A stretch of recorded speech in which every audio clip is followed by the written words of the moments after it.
कैसा रहा इंडिया के लिए बात करेंगे इस वीडियो में और आपको बताएंगे कि कौन थे वो खिलाड़ी जिनका सफर ओलंपिक्स के साथ यहीं पे हो गया खत्म और कौन थे वो खिलाड़ी जो चले गए हैं अगले पड़ाव में और कंपीट करने वाले हैं इससे भी ज्यादा फियर्स कंपटीशन में। तो स्पोर्ट्स यारी पे जुड़े रहिएगा आप हमारे साथ। मैं हूं आपके साथ आयुष और बात करते हैं कि ओलंपिक डे 5 में क्या क्या हुआ। तो शुरू से शुरू करते हैं और आपको बताते हैं जो सबसे पहला हमारे इवेंट था शूटिंग मेंस 50 मीटर का, उसमें ऐश्वर्या तोमर हार गए। उनकी 13th रैंक थी। आपको पता है किस तरीके से ऐश्वर्या ने बढ़िया प्रदर्शन किया पर अंत में जाके जिस तरीके से वो कहीं थोड़ा बहुत इनर टेंस जो थे जिसके वजह से वो बाहर हो गए, क्योंकि 38 टेंस थे जो इन्होंने लगा तो ये अगले राउंड के लिए क्वालिफाई नहीं कर पाए। तो ऐश्वर्या तोमर का सफर यहां पे खत्म हो गया ओलंपिक्स 2024 में।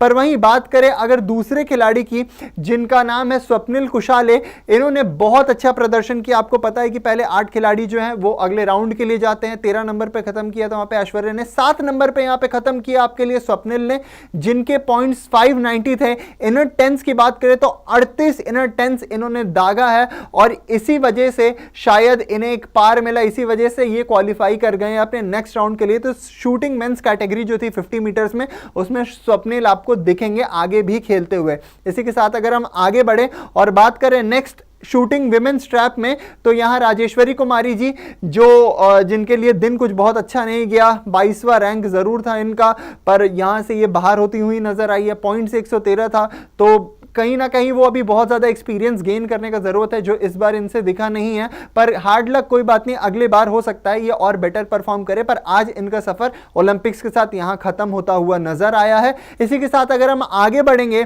तो शूटिंग विमेंस में ही आपको श्रेयसी दिखी थी जिनके और राजेश्वरी के बीच पॉइंट्स टाई हुआ था, यानी उनका भी 113 था, इनका भी 113 था, पर इनका रैंक 23rd था। शायद इनर टेंस देखा गया होगा और इस वजह से वहां पे राजेश्वरी 22nd पोजीशन पे थी और ये 23rd पोजीशन पे आए और इन दोनों ने ही क्वालिफाई नहीं किया अगले राउंड के ट्रैप्स के लिए, क्योंकि आपको पता है कि शुरुआती 8 प्लेयर्स होते हैं और अगर आप 22 या 23 पे हो तो कहीं ना कहीं आपके लिए सफर तो खत्म होना ही था।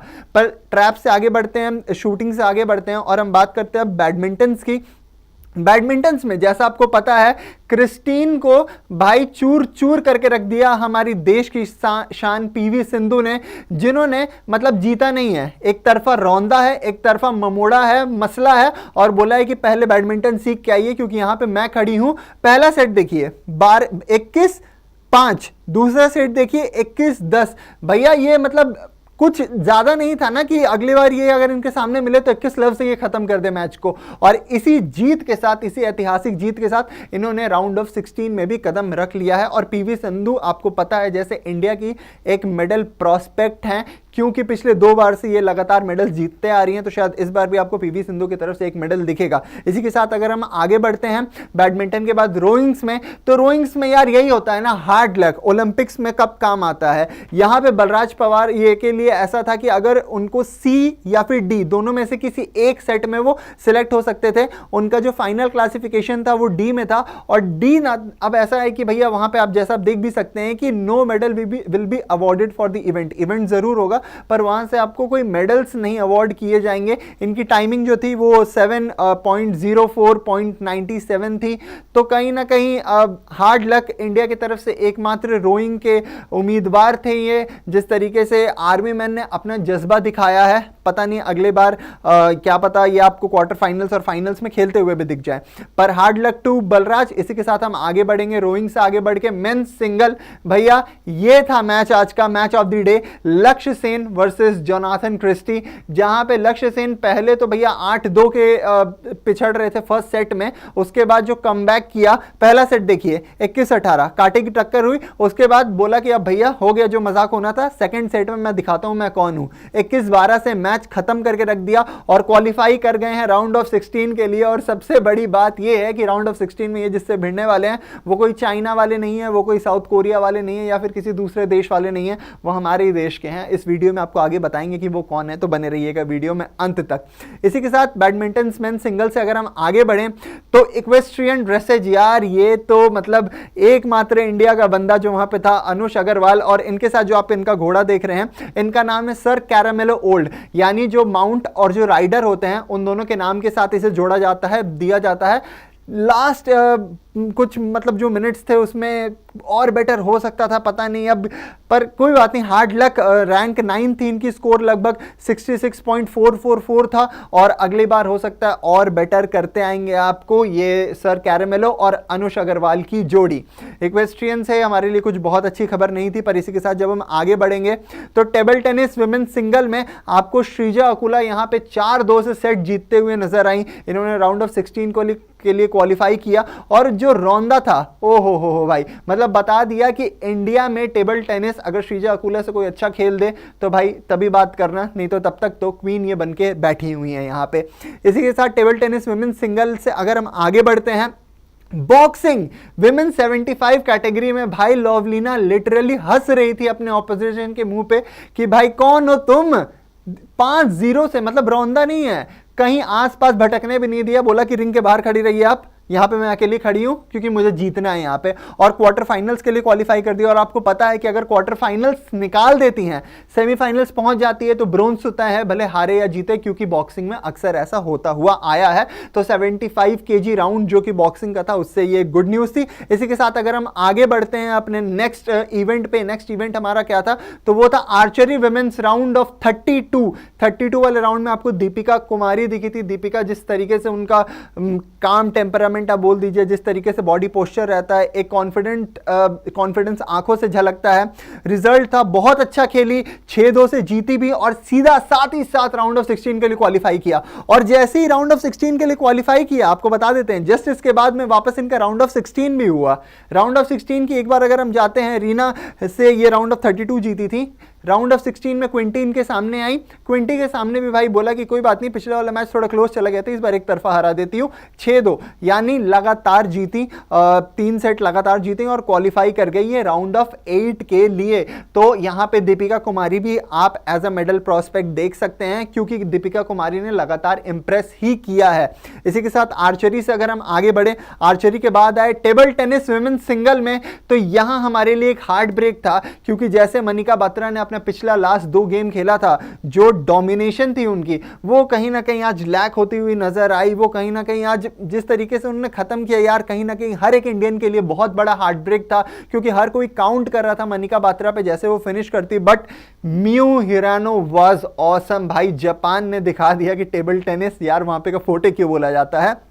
स्कोर्स था इनका 4-1, ये हार गई। इसी के साथ इनका सफर भी यहाँ पे खत्म हो गया ओलंपिक्स में, पर कोई बात नहीं, मनिका फाइटर हैं, वो अगली बार फिर आएंगी, फिर अच्छा प्रदर्शन करेंगे और अगली बार शायद मेडल भी आपको देखने को मिले मनिका बात्रा की तरफ से। तो हमारी तरफ से ऑल द बेस्ट। इसी के साथ हम जब आगे आते हैं तो आर्चरी मेंस इंडिविजुअल में तरुणदीप बहुत अच्छा खेले, लक नहीं थी आज, क्योंकि वो जो ड्रॉ हुआ था लास्ट सेट में, इसके वजह से ये हार गए, 6-2 से हारे। बहुत टफ फाइट दी, बट हम क्या कहते हैं, ओलंपिक्स है, ओलंपिक्स एक ऐसी गेम है जो गेम ऑफ फाइन मार्जिन है, और उसी मार्जिन के वजह से तरुणदीप के हाथ आज निराशा लगी। ये क्वालिफाई नहीं कर पाए राउंड ऑफ 32 के लिए, बट जिस तरीके से इन्होंने अपना टेम्परामेंट दिखाया, जिस तरीके से जज्बा दिखाया, बहुत ही शानदार था। ऑल द बेस्ट तरुणदीप यहां से आगे आने वाले हर एक इवेंट के लिए। आर्चरी मेंस इंडिविजुअल के बाद हम तो भैया चलते हैं यहां से अपने नेक्स्ट इवेंट पे। नेक्स्ट इवेंट जिसकी मैं बात करने वाला था आप लोगों से, मैंने आपको पहले भी कहा कि भैया आपको बताऊंगा कि लक्ष्य सेन क्वार्टर फाइनल्स में आपके किसके सामने भिड़ने वाले हैं, तो वो और कोई नहीं, हमारे इंडिया के एचएस प्रणॉय हैं, जिन्होंने आज तो शानदार परफॉर्मेंस दिखाई है भैया। जिस तरीके से पहले सेट में ये पिछड़े थे और फिर कमबैक किया, जिस तरीके से कूल काम कलेक्टिव टेम्परामेंट दिखाया, भाई साहब बता दिया कि India is going to shine in the near future in badminton. पर इसमें एक और बड़ी बात है कि भैया हमारी किस्मत में ऐसा क्यों होना था, इसी साल ये रूल को क्यों बदलना था कि क्वार्टर फाइनल में आपको इंडिया का एक शेर दूसरे शेर से लड़ता हुआ दिखेगा। पर कोई बात नहीं, एक चीज तो कंफर्म है कि भैया एक मेडल हमारे लिए वहां से तय होने वाला है, जो भी जीते। तो बैडमिंटन मेन सिंगल में एचएस प्रणॉय का हमने आपको बताया कि कैसे ये जीत दर्ज करके आगे बढ़ चुके हैं नेक्स्ट राउंड के लिए, क्वार्टर फाइनल्स के लिए, प्री क्वार्टर्स के लिए ये क्वालिफाई कर चुके हैं। इसी के साथ जब हम आगे बढ़ते हैं, आगे आता है table tennis women single, Sreeja Akula hard luck. जिस तरीके से सुन यिनसा ने भाई, जिस तरीके से उसने दिखाया ना कि क्यों सीड 1 है, क्यों नंबर 1 है वो लड़की, आपने अगर बहुत क्लोजली मैच ऑब्जर्व किया हो, बहुत पीछे नहीं थी।